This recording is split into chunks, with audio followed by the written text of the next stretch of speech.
မြန်မာကိုစားပြုအနေနဲ့ top 1ရယူနိုင်ခဲ့တဲ့ဒီပွဲလေးကိုအဆုံးအထိကြည့်ရှုပြီးအားပေးကြပါဦး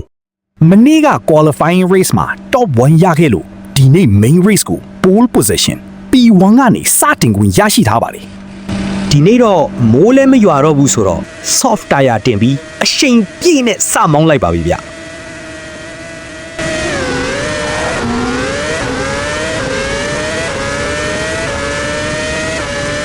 launch ကအရန်ကောင်းသွားပါတယ်ဗျာ P1 ကိုထိန်းထားနိုင်ပြီးအခုထိကျွန်တော်ကပဲ race ကိုဦးဆောင်နေပါတယ်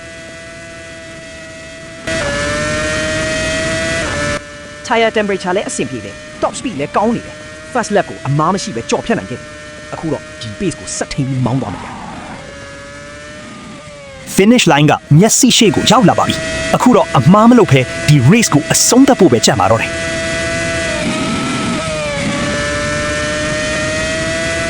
ဒီနေ့တော့ P1 နဲ့အနိုင်ရပြီးမြန်မာအတွက်ဂုဏ်ယူစရာရလဒ်တစ်ခုရယူနိုင်ခဲ့ပါတယ် music video အသစ်တွေကိုညတိုင်း9နာရီမှာတင်ပေးနေပါတယ်အမြဲစောင့်ကြည့်ပြီးဆက်လက်အားပေးကြပါအောင်ဗျာ